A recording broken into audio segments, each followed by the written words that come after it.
Mana? Mana? Aduh!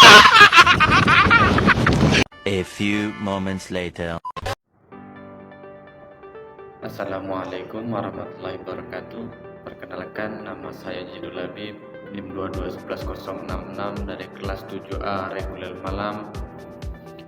Saya membuat video ini untuk menyelesaikan tugas mandiri, yaitu dari mata kuliah Kapita Selekta Administrasi Negara. Saya akan menjelaskan tentang konsep administrasi negara.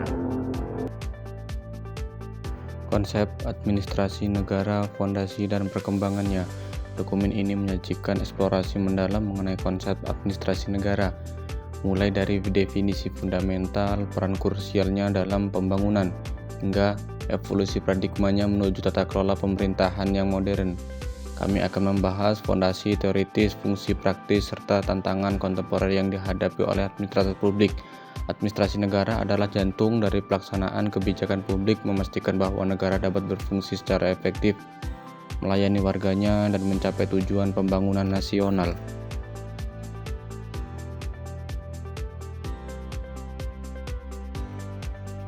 Mengapa administrasi negara penting?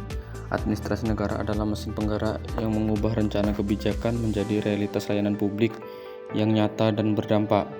Ada tiga. Yang pertama, mekanisme pelaksanaan. Administrasi memastikan pelaksanaan hukum, kebijakan, dan program pemerintah berjalan efisien dan terstruktur. Yang kedua, pelayanan publik. Fokus utama adalah pada penyediaan layanan esensial bagi masyarakat seperti kesehatan, pendidikan, dan infrastruktur. Ketiga, stabilitas kelembagaan, menciptakan kerangka kerja yang stabil dan dapat diandalkan bagi fungsi negara terlepas dari perubahan politik jangka pendek.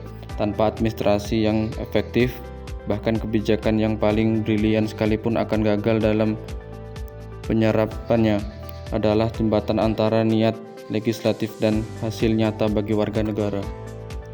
Definisi dan lingkup administrasi negara. Definisi inti, administrasi negara atau administrasi publik dapat didefinisikan sebagai seni dan ilmu tentang manajemen yang diterapkan pada urusan negara. Ini melibatkan organisasi, pengelolaan sumber daya, dan pengarahan personel untuk mencapai tujuan pemerintah. Woodrow Wilson sering disebut Bapak Administrasi Publik. Membeda antara politik, perumusan kebijakan, dan administrasi pelaksanaan kebijakan. Meskipun batasan ini semakin kabur dalam konteks modern. Lingkup dan bidang studi, manajemen sumber daya manusia publik, anggaran dan keuangan publik, analisis dan evaluasi kebijakan publik, etika dan akuntabilitas pemerintahan, administrasi sektoral, contoh kesehatan, pertahanan. Peran dan fungsi administrasi negara dalam pembangunan. Administrasi negara adalah katalisator utama bagi pembangunan ekonomi dan sosial. Perannya melampaui sekedar kepatuhan terhadap aturan. Ia membentuk lingkungan di mana masyarakat dan pasar dapat berkembang. Ada 4. Yang pertama, penyediaan infrastruktur. Merencanakan dan mengelola proyek-proyek vital seperti jalan, listrik, dan air bersih yang mendasari pertumbuhan ekonomi. Yang kedua, regulasi dan fasilitas ekonomi. Menciptakan kerangka regulasi yang adil, menarik investasi, dan memfasilitasi kegiatan bisnis tanpa hambatan birokrasi yang berlebihan. 3. Pembangunan kapasitas SDM, mengelola sistem pendidikan dan kesehatan untuk menghasilkan tenaga kerja yang terampil dan sehat yang merupakan aset terbesar negara. 4. Alokasi sumber daya, bertanggung jawab atas penganggaran yang bijaksana untuk memastikan dana publik digunakan secara efisien dan mencapai prioritas pembangunan. Tantangan dan isu kontemporer dalam administrasi negara.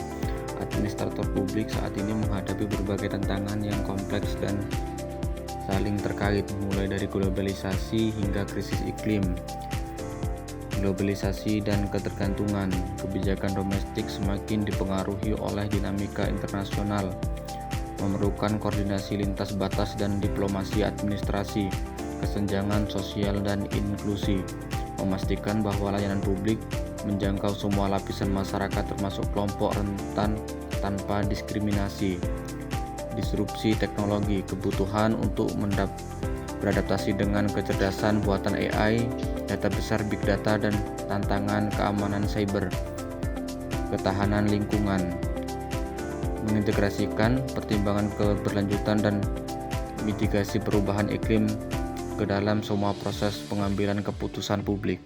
Terima kasih. Jadi kesimpulan dari administrasi negara adalah tulang punggung pemerintah yang efektif.